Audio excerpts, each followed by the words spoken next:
Bienvenue dans Parlons Terroir, je suis Philippe Ligron et je vous amène à la découverte de nos producteurs locaux. Alors si vous aimez ça, suivez-moi.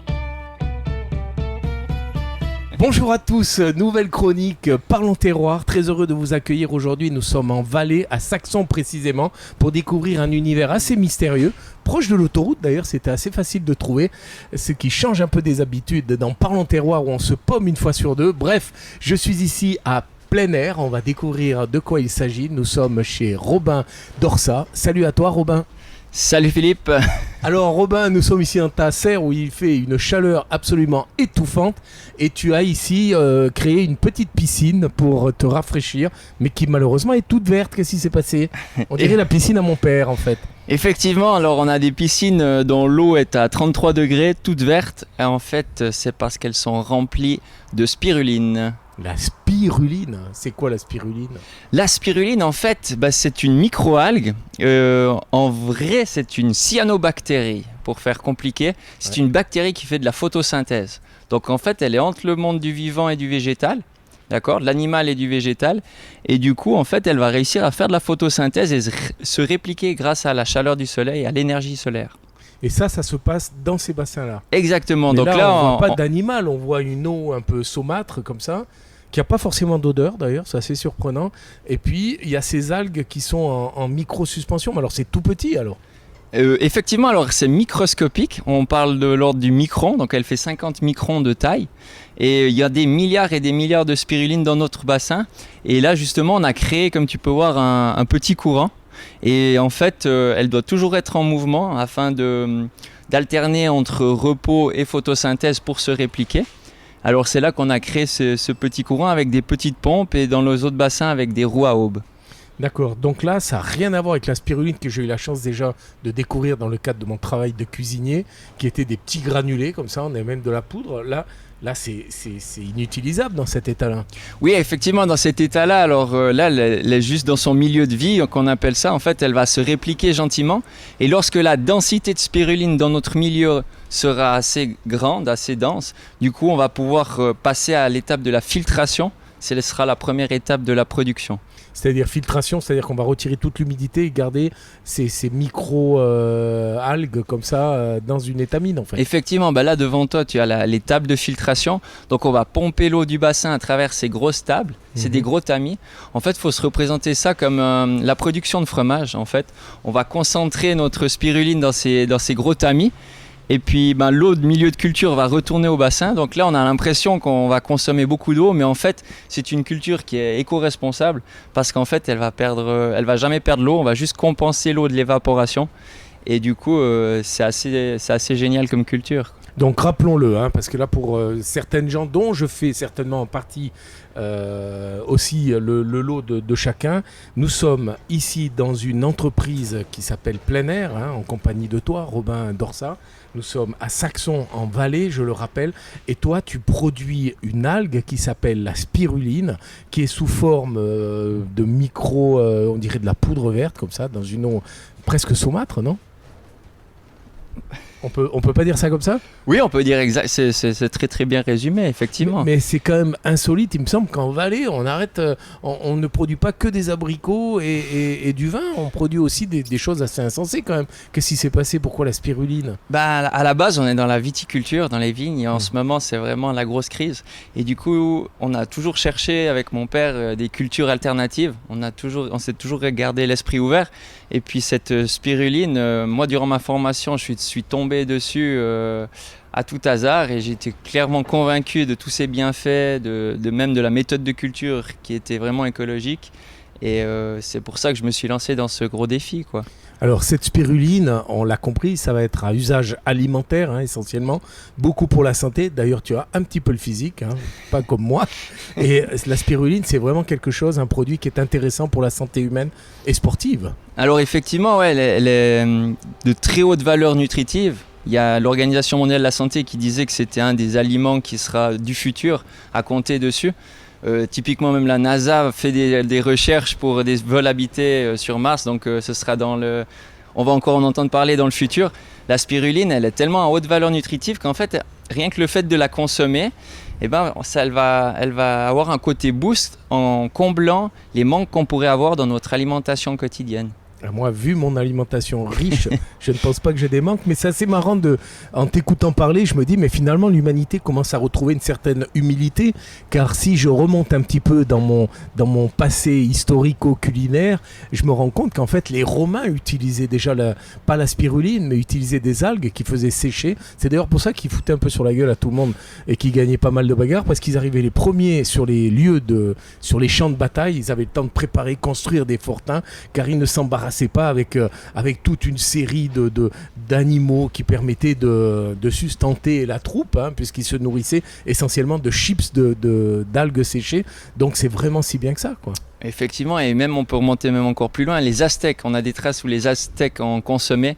Ils faisaient des galettes, ils faisaient sécher cette algue au bord des mers et puis des lacs, et puis ils consommaient ça. Mais pourquoi on a laissé tomber ça à une certaine époque, c'est-à-dire 50 ans en arrière? Ben, je saurais pas te dire. Ça a été redécouvert vers les années 70. C'est là où ça a été retravaillé. C'est en partie grâce à des tribus au bord du lac de Tchad. Ça a été redécouvert par des explorateurs. Ils ont vu qu'il y avait des tribus qui s'en sortaient mieux que d'autres, celles qui étaient notamment autour du lac. Qui s'en sortaient mieux, excuse-moi, je te coupe, qui s'en sortaient mieux au niveau santé humaine. Au niveau santé humaine, ouais, ils étaient en meilleure santé que les restes de la population. Et puis ils ont été voir plus loin dans leur alimentation. Ils ont découvert qu'ils mangeaient ces galettes vertes de spiruline. Mais en préparant cette émission, je me suis aussi renseigné et puis j'ai cru comprendre que la spiruline serait tellement intéressante au niveau nutritionnel que le corps humain pourrait ne se nourrir que de spiruline et n'avoir aucune carence alimentaire. C'est vrai ou c'est faux? Oui, non, je pense que ce serait quand même exagéré, effectivement. Non, le but, c'est vraiment... On la considère comme un aliment. Pourtant, j'ai lu ça sur Jeune et Jolie. C'est pas vrai. Non, on la considère comme un aliment. Chez nous, en Suisse, on va la consommer plus comme un complément alimentaire à une alimentation variée, car en Suisse, on est déjà très très bon au niveau nutritif. Tout le monde fait quand même déjà très attention à ce qu'il mange. Alors, justement, moi, je fais très attention à ce que je mange, mais pas forcément au niveau de la santé, c'est au niveau du goût. Là, on n'est pas dans le glamour quand même, Robin. Excuse-moi, mais j'ai un peu l'impression qu'on me prend pour un poisson rouge quand on me fait manger de la spiruline. Comment on peut la prêter? Ça se mange sous quelle forme? Alors nous, au niveau artisanal, on va la produire sous forme de paillettes. Et du coup, on va la consommer de préférence le matin avec un déjeuner. Et du coup, on va la manger. Moi, typiquement, mon plat préféré, c'est sur la confiture à l'abricot. Une bonne tartine. Je saupoudre de paillettes de spiruline. Une petite cuillère à café par jour suffit pour un adulte moyen. Et du coup, après, c'est libre à chacun de la consommer comme il le veut. On peut le mettre dans un jus d'orange, dans un verre d'eau, dans un muesli, dans un smoothie, dans une salade.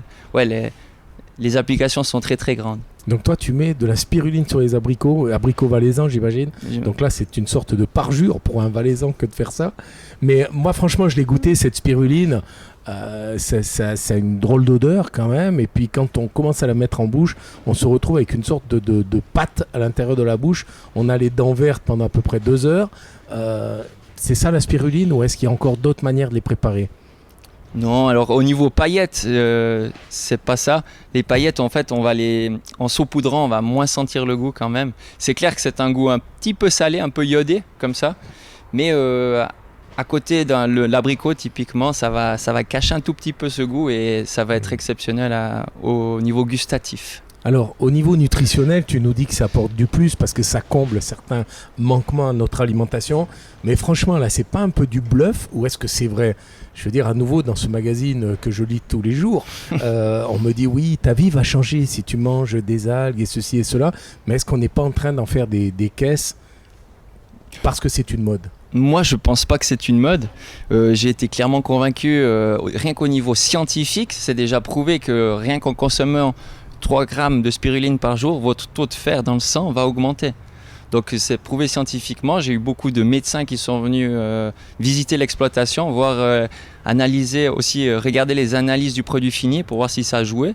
Et après, ils m'ont pris carrément directement les flyers pour leur donner à leurs patients. Et ils recommandaient de façon plutôt naturelle, au lieu de faire des injections de fer dans le sang, de recommander une cure de spiruline directement, quoi. Mais toi, franchement, tu vois un changement, tu avais un changement dans ta santé, même pourquoi pas dans tes performances sportives, depuis que tu manges de la spiruline? Parce que là, tu commences à m'intéresser sérieux, là. J'ai des grosses lacunes.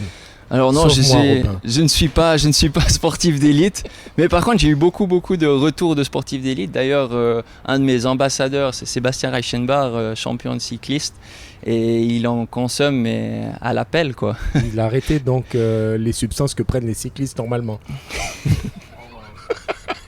Je rigole, on aime beaucoup les cyclistes, ils m'impressionnent. Donc là, revenons à des choses peut-être beaucoup plus consensuelles et surtout beaucoup plus sensées. Excusez-moi si je pars un petit peu en vrac, mais je suis tellement content d'être là. Je rappelle, nous sommes chez Robin Dorsa, nous sommes à Saxon, en Valais. Donc ici, tu as tes algues qui restent combien de temps dans cette eau verte comme ça? Enfin, le vert, c'est la spiruline, mais ça reste combien de temps comme ça dans cette humidité, dans cette piscine? Alors il faut savoir que dans les bassins, la spiruline elle reste à l'année. Okay. Donc c'est une culture saisonnière, en fait elle va commencer à se répliquer quand l'eau atteint les 25 degrés. Donc entre 25 et 35 elle est au top. Si elle est en dessous, en fait elle va juste se mettre en mode hibernation, donc elle va pas produire de photosynthèse, elle va rester tranquille. Donc en hiver, elle reste tranquille, il faut juste toujours garder un peu ce mouvement dans l'eau.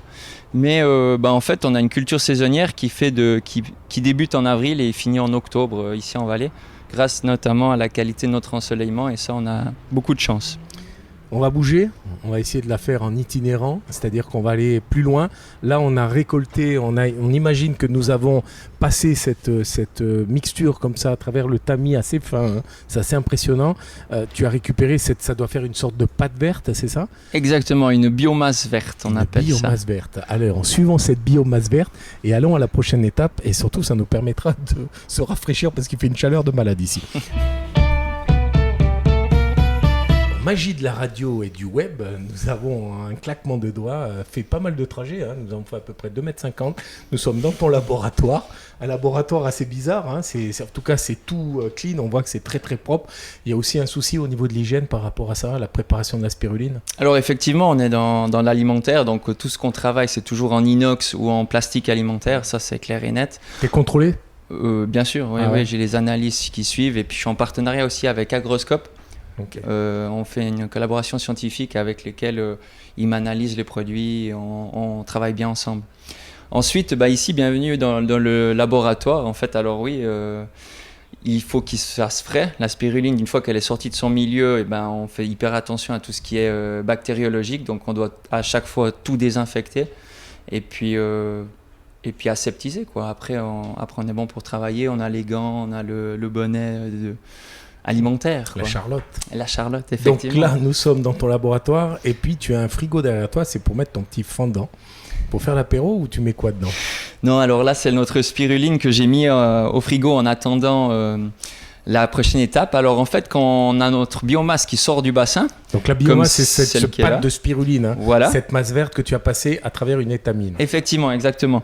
Et bien alors à partir de cette étape-là, on va passer à l'étape de la presse. Donc ça, c'est cette petite valise qu'on a derrière toi. Donc en fait cette valise-là elle est reliée à une pompe sous vide, et puis en fait elle va aspirer toute l'eau, le 80% on peut dire de l'eau qui est présente dans cette biomasse. Donc en fait à la fin de ça on aura une spiruline fraîche qui serait déjà consommable pour le client. Mais on va pas la vendre là parce qu'au niveau bactériologique elle peut encore, faudrait la consommer dans les 24 heures, donc on recommande de ne pas la vendre. Ensuite, à partir de cette étape de la presse, on va passer à l'étape de l'extrusion. Donc là, c'est cette machine qui est en forme de boudin devant toi. C'est un poussoir à saucisse modifié. Je vois ça, il y a même le doseur à côté. Exactement. Tu es super équipé. Donc tu mets ta masse là-dedans qui est plus ou moins encore humide, non? Voilà, exactement. Il lui reste encore un peu de pourcentage d'humidité. Donc là, en fait, on va passer à cette étape, ça s'appelle l'extrusion. Donc en fait, à partir de cette biomasse, on va former des spaghettis de spiruline. Ok, en charcuterie, on appelle ça le poussage. Voilà, un poussoir à saucisse, exactement. Donc là, on va faire des spaghettis de spiruline. Exact. Et puis en fait, ces spaghettis, on va les remplir sur des clés de séchage qui sont dans le déshydratateur, cette grosse machine derrière toi. Et en fait, on va remplir ces clés de séchage et ensuite, il suffit juste de les faire sécher. En fait, on fait ça ici au niveau artisanal, c'est là notre fort, c'est qu'en fait, on va faire un séchage à basse température. Donc on dépasse pas les 40 degrés. Et pourquoi ? Parce qu'en fait, de cette façon, on va pouvoir conserver les nutriments qui sont à l'intérieur. Donc à la place, au niveau industriel, on va plutôt faire ça dans un séchage, on appelle ça un spray drying. Donc en fait, ils vont pulvériser la spiruline dans des courants d'air chaud à 200 degrés. 200. Voilà. Ensuite, elle va retomber sous forme de poudre et puis après, ils vont empaqueter ça sous forme de petites gélules. Et là, au niveau artisanal, ce qu'on a la chance, c'est de faire ce séchage à basse température qui va permettre de ne pas dénaturer nos protéines et nos vitamines. Donc en fait, ça va prendre beaucoup plus de temps et c'est aussi à cause de ça, grâce à ça qu'on va faire cette étape de l'extrusion avec ces petits spaghettis. 40 degrés, pourtant les nutriments, enfin tu parlais des vitamines avant, ça résiste jusqu'à une température de... Ouais, c'est juste la température 51, limite. On est à 57,7 degrés, quelque chose comme ça pour les vitamines, non? Il me semble, ouais, mais justement, on prend toujours ces valeurs. Après, aussi niveau bactériologique, plus tu augmentes notre température, tu as les bactéries qui peuvent arriver. Quand même. Voilà. Okay. Voilà, et une fois que c'est en spaghetti séché, ça devient cassant comme du verre, j'imagine, et c'est là que tu te retrouves avec tes petits granulés. J'ai tout compris? Voilà, le lendemain, on revient après nos 10 heures de séchage, et puis on les rassemble dans un gros baluchon, on les broie à la main, et puis après, afin d'homogénéiser leur taille, on va passer ça dans un robot coupe. Et puis, carrément? Ouais, on a le petit robot coupe là-bas derrière. Et puis on homogénise la taille de nos petites paillettes, comme ça elle passe plus facilement le matin, elle reste pas accrochée à travers de la gorge. Ça laisse un peu songeur ton activité, j'ai de la peine il faut toujours qu'on quantifie nous les humains, ça représente beaucoup de travail, ça te laisse du temps pour faire du sport et surtout pour avoir d'autres activités professionnelles, ou est-ce que ça représente le 100% de ton activité professionnelle? Alors non, pas du tout. En fait, là, c'est un à côté vraiment. Pour l'instant, le principal, nous, on est vraiment dans la vigne. Donc, on est vraiment viticulteur de base. Ça, c'est vraiment un à côté. C'est mon projet à moi. Ça fait 4 ans que je travaille dessus. J'ai la chance d'avoir mon père derrière qui me laisse un peu plus de temps pour venir ici l'exploiter. Donc là, notre exploitation, on a environ 200 mètres carrés de bassin sous ces 2 serres. Et ça me prend vraiment un bon 50% du temps. Ouais. Quel est le regard de ton père? On sait que parfois, entre les générations, il y a toujours un petit côté un peu... dubitatif, hein, quand on est l'ancien. Lui, est-ce qu'il est fier de ça? Est-ce qu'il te dit encore, ouais, écoute, c'est quoi ton bazar là? Non, j'ai eu de la chance. En fait, lui-même, il est assez d'esprit entrepreneurial. Et du coup, il m'a dit que si tu as une nouvelle culture, une nouvelle idée, n'hésite pas, fonce. Il m'a même appuyé financièrement, il m'a aidé. Il m'a même prêté 2-3 fois les ouvriers quand j'en avais besoin pour construire ses serres ou mettre en place le laboratoire. Donc non, il était vraiment derrière. C'était top, quoi. C'est une activité, on ne veut pas trop de détails, ça ne nous regarde pas, mais est-ce que c'est une activité rentable ou est-ce que c'est une activité qu'on fait vraiment par idéal en fait? Non, je pense que c'est une activité qui est porteuse. Là, à l'échelle où j'en suis, ça reste quand même un à côté. Le but, ça serait vraiment de pouvoir doubler, voire tripler la surface afin de pouvoir en vivre un jour. Il y a beaucoup de gens en Suisse romande qui font de la spiruline comme toi? Alors non, on est 3 en Suisse. Pour l'instant. Ils sont où les autres? Il y en a un dans le Jura et j'ai un bon collègue que j'aime bien et d'ailleurs je le salue, c'est Spiruline Swiss Made à Launay et il est génial, ils sont géniaux les deux là-bas et on collabore bien ensemble, j'ai acheté une machine avec lui récemment pour analyser le milieu de culture notamment et il est super sympa. Je vous invite à aller aussi le rencontrer. Tu disais que tu as un contact assez proche avec ces scientifiques, hein, tu parlais de médecins, mais est-ce qu'on parlait avant d'hygiène, hein, qui est très importante, du moment qu'on transforme un aliment, est-ce que tu as des contrôles bactériologiques fréquents ici? Est-ce que tu te sens un petit peu sous les feux de la rampe par rapport à tous ces contrôles sanitaires ou pas plus qu'un autre? Non, c'était beaucoup plus compliqué au départ, la mise en pratique de la culture, c'était avoir les autorisations de production, ça a été assez compliqué. Maintenant, il y a tout qui roule, j'ai enfin le produit fini dans les mains, c'est juste génial, c'est que du bonheur d'avoir le produit après 4 ans de dur labeur, c'est vraiment trop cool. Tu vois une différence dans la qualité de ton produit depuis que tu as commencé? Est-ce qu'au niveau du goût, au niveau de l'aspect, t'as modifié des choses ou est-ce que c'est gentiment la même chose? Non, alors là, j'ai toujours eu il me semble, le même goût. J'ai eu beaucoup de retours positifs. Les gens, ils disent spiruline, c'est de l'algue, ça fait vase un peu. Et d'une fois qu'ils goûtent cette paillette, ils disent ah non, en fait, c'est pas si dérangeant que ça. C'est vrai qu'en fait, ça passe plus facilement que prévu.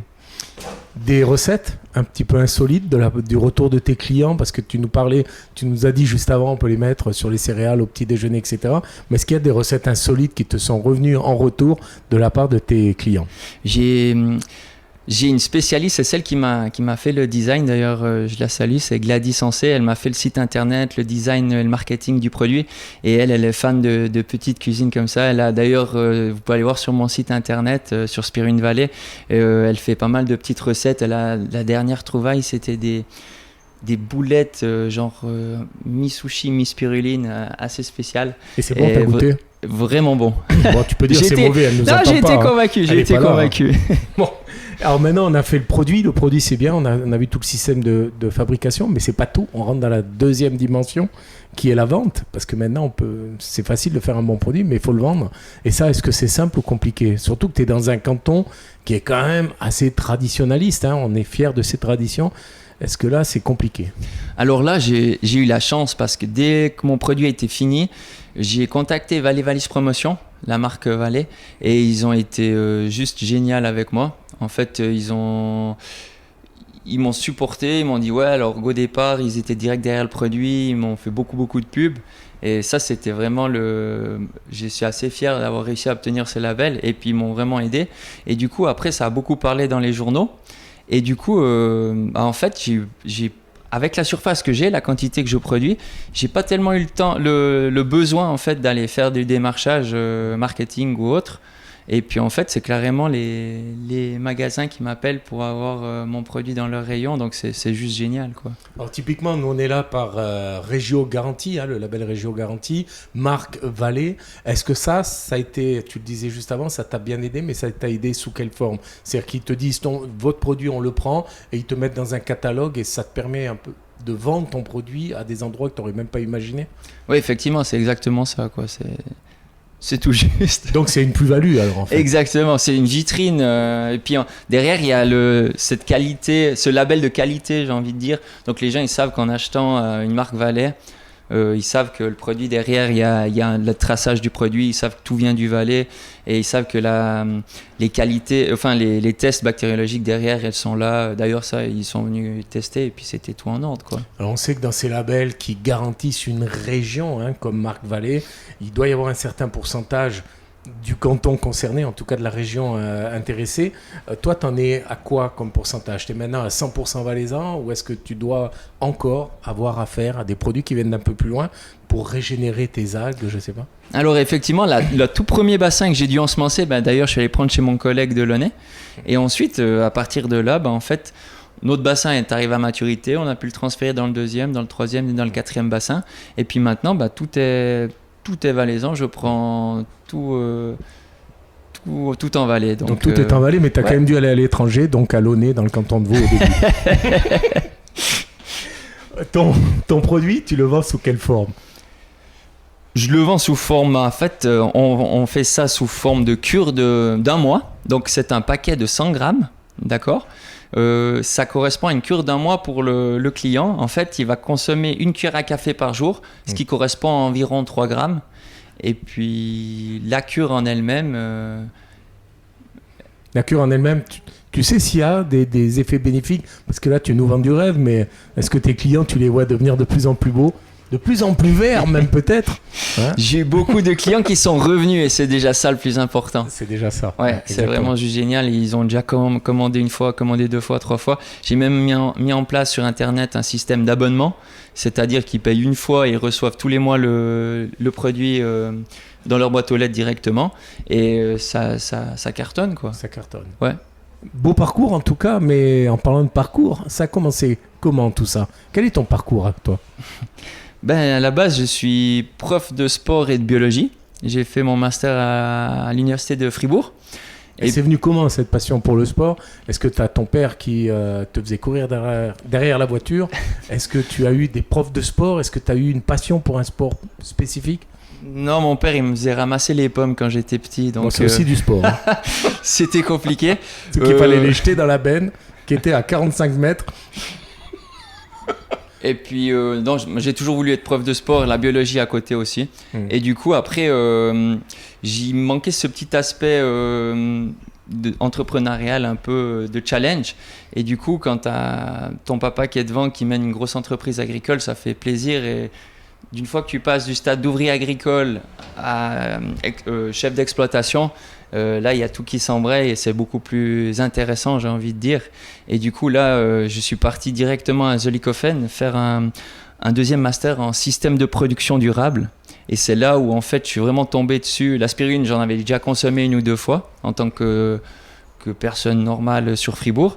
Et puis en ayant fait ces cours, je suis tombé sur les super aliments à Berne. Et la spiruline, j'ai été directement convaincu. Je suis revenu en Valais, j'ai discuté avec mon père et il m'a dit si tu es motivé, alors faut aller plus loin. Ensuite, je me suis renseigné sur Internet et puis en fait en France, ils ont une fédération des spiruliniers. Ça existe. Les spiruliniers. Ouais, Fédération française des spiruliniers. Et du coup, en fait, ils dispensent des cours de production et ils donnent des connaissances. Et en fait, toute personne peut aller se renseigner là-bas, aller se former à la production de spiruline. Ce travail que tu as fait, tu m'as dit que tu as travaillé sur l'exploitation durable. Durable, ça signifie quoi pour ceux qui ne sont pas à l'aise avec ce terme ? Durable, ça veut dire qu'on va essayer de produire des aliments de façon la plus raisonnée possible par rapport à notre environnement. Donc on va essayer d'économiser typiquement dans l'eau. On sait que l'eau, c'est une ressource qui va nous manquer. Peut-être pas en Suisse vu qu'on est le château d'eau de l'Europe. Mais on essaie toujours d'être le plus économe possible. Donc ici, ce qui est cool avec la spiruline, en fait, on a un milieu qui est salé et basique, ce qui fait que c'est un milieu super sélectif. Et du coup, il y a quasi que cette bactérie-là qui peut se développer dans ce milieu, ce qui va nous permettre de ne pas traiter notre eau. Donc aucun pesticide, aucun autre élément de synthèse à rajouter dans l'eau. Et c'est ça qui est top. Du coup, on parle de culture éco-responsable. Justement, comme je l'expliquais avant, on perd peu d'eau. On utilise peu d'eau. Mais même tout le monde fait ça. Il n'y a pas un paysan qui dit ah, moi, je m'en fous. Je balance l'eau partout, je gaspille. Il n'y a personne qui fait ça aussi. Il y en a qui sont assez fous pour faire ça. Non, bien sûr que non. C'est juste, on compare souvent. Typiquement, on va devoir arroser notre champ un jour ou l'autre. Ouais. Voilà. Et, chaque culture a en fait sa quantité d'eau obligatoire de base pour qu'elle se développe. Et en fait, à titre de comparaison, ici, avec notre spiruline, on est beaucoup plus bas que n'importe quelle autre culture. On parle des bienfaits de la spiruline, de ta spiruline, mais est-ce que ça a aussi des inconvénients ? Est-ce que c'est accessible à tout le monde, ce genre de produit, ou est-ce qu'il faut quand même faire gaffe ? Alors ouais, en fait, on va viser principalement les femmes en manque de fer, donc les femmes enceintes, les personnes qui ont vraiment ce souci. Et du coup, on a une seule contre-indication, en fait, c'est vraiment les personnes qui ont trop de fer dans le sang. Donc il faut vraiment s'abstenir. Ces personnes, en général, elles sont au courant. Même dans la majorité des cas, elles sont toujours au courant elles doivent se faire des saignées. Et du coup, c'est vraiment contre-indiqué de prendre cette spiruline pour ces personnes-là. Mais celles qui manquent de fer, par contre, lâchez-vous. Alors là, effectivement, à consommer sans modération. D'accord. Et puis sinon, les sportifs d'élite aussi, qui en consomment aussi à l'appel. Les jeunes adolescents qui sont en pleine croissance aussi. Il ne faudrait pas qu'ils manquent pas qu'ils manquent de nutriments. Et puis sinon, voilà, à la famille entière, même aux animaux de compagnie. J'en ai même qui donnent à leurs animaux de compagnie. Donc, elle est bonne pour tout le monde. Et puis les aînés, on en parle peu de nos aînés. Ben eux, ils ont aussi des carences alimentaires, peut-être. En tout cas, des carences physiques. Donc, la spiruline, c'est bon pour eux ? Effectivement, oui, c'est à recommander aussi. Il n'y a pas un choc des générations avec ça ? Non, j'ai eu pas mal de personnes hyper intéressées, disant au début, ouais, c'est quoi cette histoire ? Et puis en fait, ils sont convaincus en repartant avec un produit dès qu'ils viennent nous visiter à la ferme, ils repartent tout le temps avec le sourire et un paquet dans les mains. Donc voilà les anciens qui nous écoutaient, si vous voulez avoir une seconde jeunesse, lâchez-vous. Robin, est-ce que ta spiruline est labellisée bio ? Alors non, notre spiruline n'est pas labellisée bio. Nous avons 2 raisons à cela. En Suisse, si nous n'utilisons pas le sol, le label bio ne pourra de toute façon pas être accepté. Ah bon ? Donc avec notre nouvelle culture ici, vu qu'on est dans des bassins d'hors-sol, si on peut dire ça. Ils sont pas en lévitation tes bassins, ils sont sur le sol. Ouais, mais du coup on a plus ce lien avec le sol et le bio veut ça. Et deuxièmement, on va utiliser de l'urée typiquement, et c'est un produit qui n'est pas autorisé encore en agriculture biologique. Mais il y a plusieurs études qui sont en train d'être menées afin de pouvoir utiliser une autre source d'azote qui serait d'origine biologique, si on peut dire. On voit que ta petite entreprise ne connaît pas la crise. En tout cas, ça a l'air de bien fonctionner maintenant. Tu es en train peut-être de trouver un rythme de croisière. Est-ce que, jeune comme tu es, entrepreneur avec toutes ces envies que tu sembles transpirer par tous les pores de la peau, est-ce que tu as d'autres projets maintenant ? Est-ce que tu vas te lancer dans une autre algue ? Est-ce que tu vas te lancer peut-être dans des plat cuisiné à base de spiruline. T'en es où avec tous tes projets? C'est le flou pour l'instant, j'ai envie de dire. On doit déjà régler notre question plutôt de viticulture en Valais. D'une fois qu'on sait dans quelle direction on va partir, ensuite je mettrai l'accent sur les nouvelles cultures. Notre spiruline là, elle est incroyable. C'est une culture qui va s'imposer dans le futur, ça c'est clair et net. Donc c'est clair que je vais mettre quand même un fort accent sur cette culture. Et ensuite, je garde vraiment l'esprit ouvert à toutes les options, parce qu'il y a beaucoup de choses qui se font et qui restent à faire dans l'agriculture, surtout en Valais avec notre super climat, quoi. Tu disais que ta spiruline est absolument fantastique. Ça vient du fait que tu es beaucoup plus soucieux des températures, par exemple, ce genre de processus de travail, ou est-ce que c'est parce que tu as un produit qui est vraiment atypique? Parce que c'est quand même atypique, la spiruline en Valais. Je pense que c'est les deux. En fait, la spiruline en elle-même, c'est une culture qui est vraiment atypique puis exceptionnelle. J'ai vraiment pas trouvé encore de désavantage à cette culture. Elle a vraiment tout ce qu'il faut pour que les gens soient convaincus, j'ai envie de dire. Et puis Dezio, en fait, la culture, j'ai eu la chance de me former chez des personnes vraiment top en France. Et du coup, j'ai pas fait d'erreur, si on veut dire. J'ai pu prendre directement les bonnes informations au bon endroit. Typiquement, notre serre là, on appelle ça des serres de haute technologie, et elles vont typiquement réguler la température intérieure, s'autoréguler, si on veut dire ça, afin de garder la température du milieu le plus optimale possible. On a créé vraiment tout un écosystème avec un ombrage, des filets d'ombrage à 50%. Donc on est vraiment au top, et je pense que notre spiruline est vraiment de très très bonne qualité aussi grâce à ce fait-là. Le label Marque Valais avec Régio Garantie, ça t'aide aussi? Effectivement, ça va, c'est un super vitrine, et puis je me réjouis d'entendre cette interview. C'est compliqué quand on est valaisan, en Suisse romande. Est-ce que, par exemple, tu as des contacts peut-être plus importants avec la Suisse allemande qu'avec le reste de la Suisse romande? On sait que les valaisans, c'est toujours un petit peu décalé. Non, ça a été. Au niveau de la spiruline, bien sûr. Hein. Au niveau de la spiruline, j'ai des clients, les commandes viennent de partout, vraiment. La Suisse allemande, plus difficile à toucher pour l'instant, effectivement. Ah ouais. On n'a pas le même réseau. Moi, je marche beaucoup avec les réseaux sociaux. Et du coup, ça part vraiment bien, mais difficile à toucher cette Suisse allemande uniquement avec nos réseaux sociaux, quoi. Il y a d'autres producteurs de spiruline en Suisse allemande? Non, il n'y en a pas que je sache. Il n'y en a pas? Non. Ah bah c'est bon. Effectivement. C'est la voie tracée, la voie royale. Il faut y aller. Robin Dorsat à Saxon en Valais. Si on veut trouver tous tes produits, avoir plus d'informations, savoir un petit peu où on va avec ta production, on peut te trouver où? Tu parlais des réseaux sociaux, mais est-ce qu'il y a d'autres choses? Alors, envoie les adresses, balance. Directement, vous pouvez aller directement sur mon site internet spirulinevalley.ch. En un seul mot. Voilà, exactement. Spiruline-valley.ch.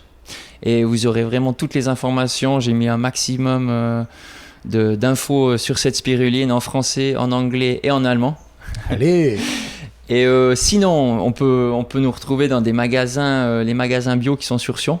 Je crois qu'il y en a Le Verger Solaire notamment, Au Semail, il y a Côte-Côte. J'ai même Biofree qui viennent de me contacter il y a 2 jours. Inceno aussi? Inceno, exactement, oui. Aussi. On salue bien notre ami Raphaël Bianco. Exactement.